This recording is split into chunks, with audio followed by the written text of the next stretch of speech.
呢幾年嚟，你數得出嘅科技巨頭同埋金融大哥都搞緊自己嘅穩定幣，Visa、PayPal、Facebook、BlackRock。今日咧，連螞蟻金服都準備搞港元嘅穩定幣啦。美國嘅財長喺參議院嘅聽證會度話，今屆嘅美國政府要強化美元全球嘅儲備貨幣地位，利用美國國債或者短期國庫券去支持穩定幣，立法創造一個市場出嚟。佢估計穩定幣嘅市場好快就會達到2萬億市場規模。我夠膽講，幾年內你哋每一個人都有機會用到穩定幣，所以今條片同大家拆解下乜嘢係穩定幣呢？點解特朗普政府會將發展穩定幣視為其中一個延續美元霸權嘅方法？佢又點樣用穩定幣去逼全地球70幾億人被動咁樣幫美國嘅債務埋單呢？我係25歲已經財務自由嘅 Henry， 我嘅目標係想做理財知識普及，喺2間持牌金融機構 sponsor 之下出咗完全免費線上課程，當中53個課題涵蓋經濟、理財同埋投資，旨在幫助新手由零開始學習理財同埋投資知識。當中會包括投資工具詳細介紹、長期投資 ETF、債券操作、資產配置等等。入嚟新手理財教室就立即開始免費上堂㗎啦。首先大家要知道咧，咩係穩定幣先？穩定幣都係建基於區塊鏈技術嘅加密貨幣。雖然加密貨幣係一種供應非常之好嘅價值儲存同埋交易工具，但係大家都知道，譬如 Bitcoin、以太坊呢一啲，日日個價都好似坐跳樓機咁樣。如果你樓下間雲吞麵鋪話：喂，兄弟，冇問題啊，我哋收 Bitcoin 啊，到你俾錢嗰一下，你想過 Bitcoin 俾佢，寫住0.00059，下面喂，等陣先，兄弟，0.0062，喂，再等0.0065，唉，算啦，我都係俾翻八達通啦，大佬。普通嘅加密貨幣價格咧係完全浮動，建基於市場需求同埋供應嘅。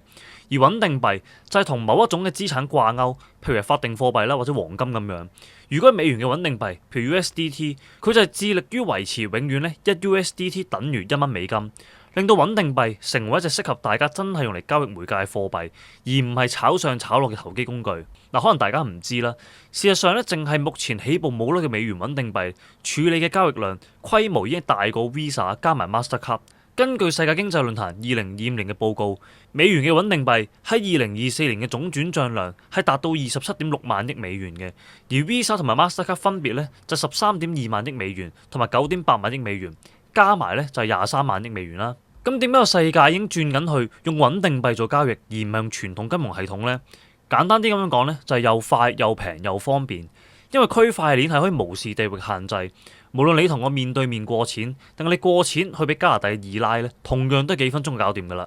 你試下用傳統電匯過錢過加拿大，睇下要幾耐。同樣道理就係，你用美元嘅穩定幣，譬如 USDT，一次做 transaction 嘅費用咧係0.03美金，即係3仙啦。貴嘅可能2蚊美金啦，3仙嘅美金即係2毫4仙港紙就可以做一次 transaction 喎。至於方便嚟講，嗱，我哋香港人好幸福啦，有得用 PayMe 轉數快。你有冇諗過咧？如果你咁好彩啊，出世喺非洲嘅話，銀行戶口你又冇，假銀紙咧周街都係，你點樣可以安全咁樣過錢俾人呢？基於區塊鏈嘅穩定幣咧係冇得造假嘅，咁你 scan 個 wallet 嘅 QR code 咧就可以過錢噶啦。就算你有銀行戶口，非洲都係呢個世界上面咧匯款成本最高嘅地方嚟嘅。喺2024年計平均成本係8.37%，所以咧又翻返前面平同埋快嗰個問題啦。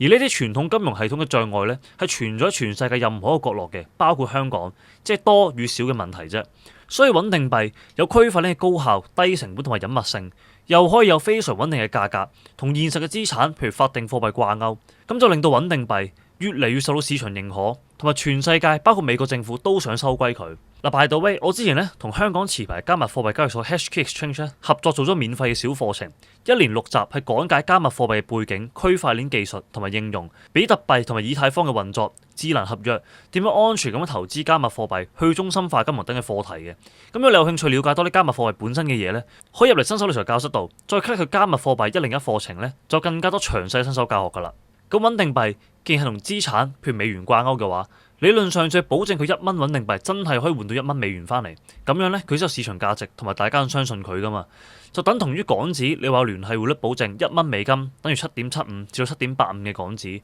如果香港政府係冇足夠嘅外匯儲備，到真係去到弱方兌換保證嘅時候接錢，又或者喺強方兌換保證嘅時候買錢咧，咁全世界外資就即刻抽錢走，全世界都沽爆港紙同埋港股啦。但係由於而家嘅穩定幣係冇監管框架，雖然話嗰啲公司咧會揾獨立嘅審計去做 audit，有定期公佈自己持有啲乜嘢，去證明自己發行1蚊嘅穩定幣背後真係有相應嘅資產嘅。例如發行 USDT 嘅公司個網咧係有寫，佢哋係由 BDO 全球第5大會計師樓咧去做 audit 嘅。佢哋嘅總資產係有1492億嘅美金去支撐佢哋發行嘅穩定幣。咁但係而家咧，美國政府靈機一觸，喂，撲你個街！拜登打壓加密貨幣發展，但係都唔成功啦。而且呢幾年成個加密貨幣行業越做越大 ，Apple 啦、X 即係 Twitter 啦、Airbnb、Stripe、美國銀行渣打、PayPal、BlackRock、JP Morgan 等等啦，數唔盡啊！真係，無論科技大佬定係傳統金融業嘅大哥，全部都已經跳晒落水，搞緊穩定幣或者相關嘅嘢。Visa 自己咧都搞緊個穩定幣平台，去幫啲銀行發行穩定幣嘅。PayPal 亦都幫商家用穩定幣向海外嘅供應商找數。咁既然加密貨幣係一個冇人可以阻擋到嘅潮流，咁就由我哋美國佬推動加密貨幣發展咯。由我哋美國佬去定行業標準，全世界用嘅穩定幣都一定要係美元嘅穩定幣，掛鈎嘅資產亦都只可以係美元。而家美國有2條法案係過緊國會嘅，分別就係參議院嘅 Genius Act 同埋眾議院嘅 Stable Act。Genius Act 準備喺2日後6月15號全體表決，將為第一部特朗普政府通過嘅加密貨幣法案，所以全世界都望到佢實一實。當中最主要嘅一樣嘢就係我上面講啦，你點樣 make sure 嗰隻穩定幣可以1蚊嘅穩定幣兌翻1蚊嘅美元呢？公開儲備資產、定期 audit 啊、AML 啊、KYC 呢啲咧基本㗎，但係咧都唔係重點。個重點咧就係穩定幣嘅發行商必須持有等值嘅美元，或者期限係唔超過93日嘅美國國債作為儲備嘅。嗱，呢條法案係強制要求穩定幣必須係完全由美元或者類似嘅高流動性資產，即係短期美國國債支持嘅。截至今日，美元嘅穩定幣市場規模係2530億嘅美元。USDT 同埋 USDC 兩隻咧佔咗市場大約46% 啦。咁你要留意翻咧，呢100幾十隻美元嘅穩定幣咧，全部都係冇牌、冇政府監管嘅。咁隨住美元嘅穩定幣監管框架嘅完善，同埋穩定幣喺支付同埋金融嘅應用入邊咧廣泛採用，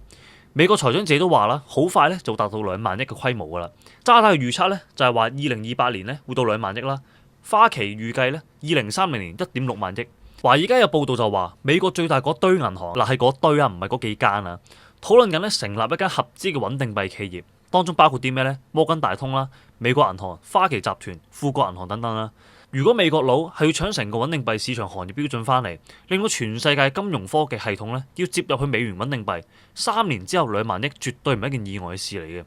根據德意志銀行分析師做嘅報告啦，成個美元穩定幣市場喺呢5年間咧係爆發式成長嘅。2020年嗰陣咧少到咧你睇都睇唔到咩嚟嘅，成長到今日2025年啦，2500億美金，即係5年嘅時間。目前穩定幣發行商持有嘅美國國債咧大約1200億啦，預計去到2030年係會去到12000億美金嘅，係超過日本一個主權國家持有嘅美國國債。亦即係話佢將美國國債嘅需求綁定咗去全世界對穩定幣嘅需求。只要全世界嘅金融科技一路發展，你哋人同人之間要匯錢，商家同商家之間要找數，商家同人之間要買賣交易。只要你持有1蚊嘅美元穩定幣，你就係持有緊美國國債。我相信好多人咧而家手上邊咧係冇投資美國國債嘅，但我相信好快10年8載內，每一個人啊，包括聽緊我呢條片嘅你哋啊，都係會被動咁樣投資美國國債嘅。